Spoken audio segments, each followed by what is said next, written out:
America is a myth, and the United States is on stolen land.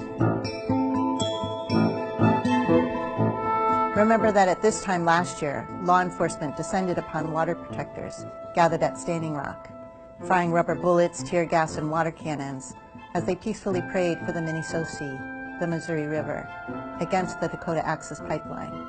And just last week, 210,000 gallons of oil were leaked from the Keystone XL pipeline in South Dakota, near the boundaries of the Lake Traverse Reservation.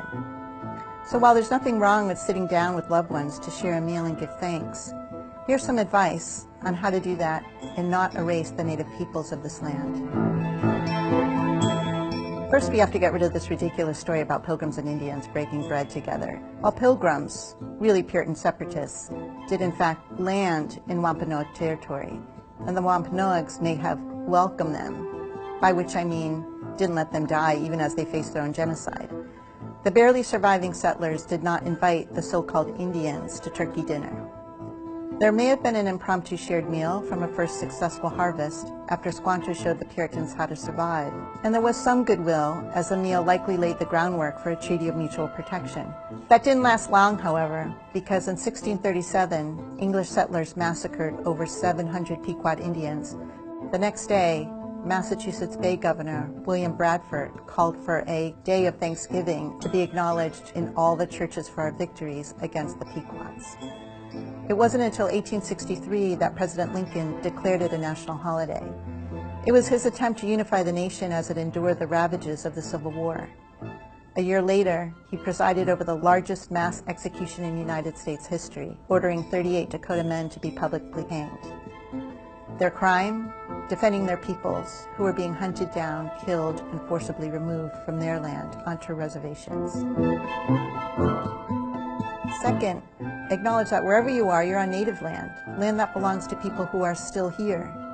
In many countries like Canada, Australia, and New Zealand, it's common practice to acknowledge the indigenous lands upon which events and gatherings happen.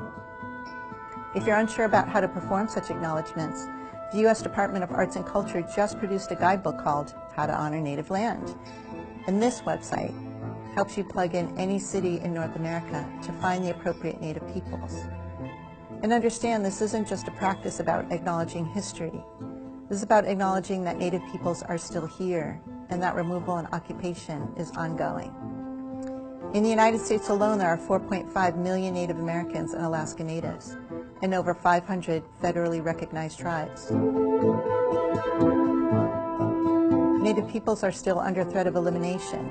They're not only fighting against pipelines and big oil at Standing Rock and Lake Traverse, but also in Canada, the Philippines, Peru, Honduras, and in many sites across the globe.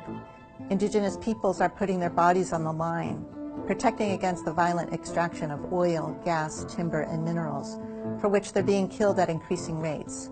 Genocide is still happening. So as you sit down with your family and friends, take some time to consider these points.